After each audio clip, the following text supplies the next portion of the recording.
यवतमाळ जिल्हा आहे माझा.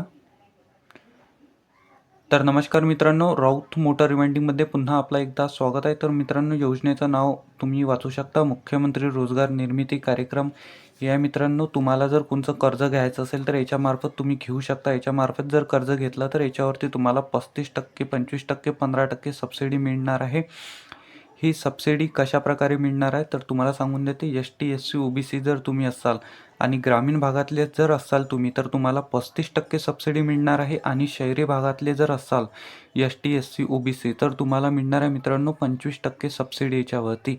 आणि हे 5% काय आहे तर हे पण सांगून देते. शहरी भागात जर तुम्ही राहत असाल तर 95 रुपये कर्ज भेटणार आहे आणि 5% तुम्हाला स्वगुंतवणूक करायची आहे. शहरी भागातला जर असेल, प्रवर्गातला म्हणजे ओपन कॅटेगरीतला जर शहरी भागातला असेल तर त्याला 15% याच्या सबसिडी भेटणार आहे, आणि हे 25% भेटणार आहे. जर तो ग्रामीण भागातला जर असेल तर म्हणजे हे 10% काय आहे तर 90 रुपये त्याला कर्ज घेता येईल आणि 10 रुपये त्याला स्वतःहून गुंतवणूक करावी लागेल. हे झालं मित्रांनो. आणि कागदपत्र काय काय लागणार आहे याच्यासाठी हे बघू शकता तुम्ही. आवश्यक कागदपत्रे: फोटो लागणार आहे, आधार कार्ड लागणार आहे, पॅन कार्ड लागणार आहे, जन्माचा दाखला किंवा शाळा सोडण्याचे प्रमाणपत्र, अधिवास प्रमाणपत्र, शैक्षणिक पात्रता प्रमाणपत्र, आणि हे जातीचे प्रमाणपत्र ST SC OBC म्हणजे तुमच्या जातीचं प्रमाणपत्र जे असेल ते. आणि हे विशेष प्रवर्गासाठी आहे मित्रांनो. हे पूरक प्रमाण म्हणजे अपंग असेल किंवा माजी सैनिक असेल किंवा अल्पसंख्याक असेल त्याच्यासाठी आहे मित्रांनो. आणि हा जो फॉर्म आहे तुम्हाला हे पत्र भेटून जाईल, म्हणजे DICच्या ऑफिसमध्येच भेटून जाईल.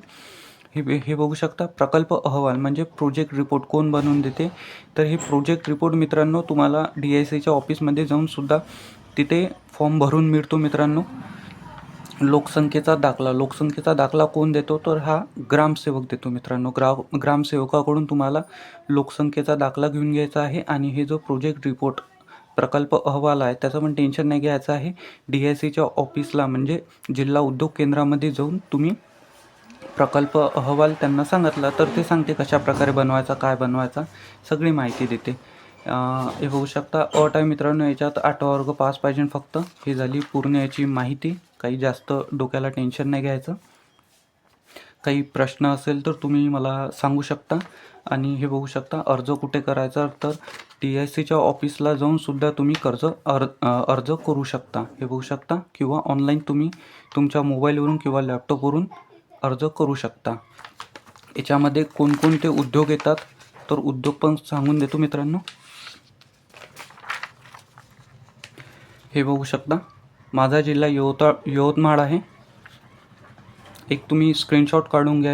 हे सगळे उद्योग त्याच्यामध्ये येते. हे बघू शकता. माझं काम आहे मित्रांनो मोटर रिवाइंडिंग. हे बघू शकता मोटर रिवाइंडिंग. याच्यावरती मी उचलणार आहे 2 लाख रुपये कर्ज.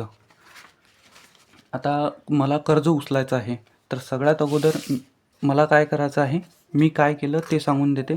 सगळ्यात अगोदर मी गेलो आहे बँकेमध्ये. कोणत्या बँकेमध्ये, जर नॅशनलाइज बँकेमध्येच जायचं आहे. नॅशनलाइज कोणची आहे तर माझी आहे मित्रांनो महाराष्ट्र ग्रामीण बँक.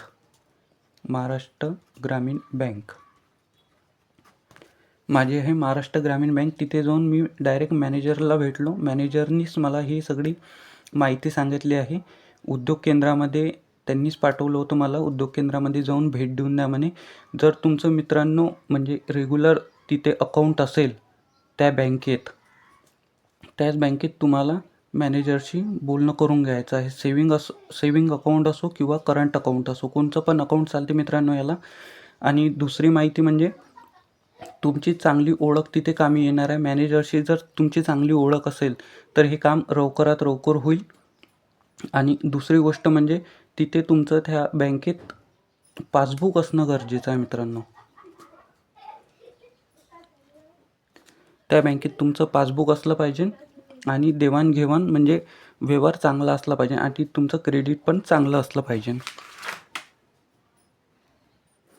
मॅनेजरशी बोलचाल झाली की तुम्हाला जायचं आहे DIC ऑफिसला म्हणजे जिल्हा उद्योग केंद्रामध्ये जायचं आहे. तिथे जाऊन तुम्हाला थोडीशी इन्फॉर्मेशन काढायची आहे. कोणकोणते डॉक्युमेंट्स लागते आणखी त्यांना विचारून घ्यायचं आहे. मी हे जे तुम्हाला डॉक्युमेंट्स सांगितले आहे याच्यावरती लिहून आहे मित्रांनो. हे सगळे डॉक्युमेंट्स लागतात. तुम्हाला सगळ्यात मेन गोष्ट राहतो याच्यामध्ये पासबुक नाही आहे, तर एक पासबुकाची झेरॉक्स पण तुम्हाला सोबत न्यायची आहे आणि ही लोकसंख्येचा दाखला हे पण तुम्हाला सोबत न्यायचा आहे. प्रकल्प अहवाल वगैरे त्यांच्याकडूनच बोलचाल करून घ्यायची आहे.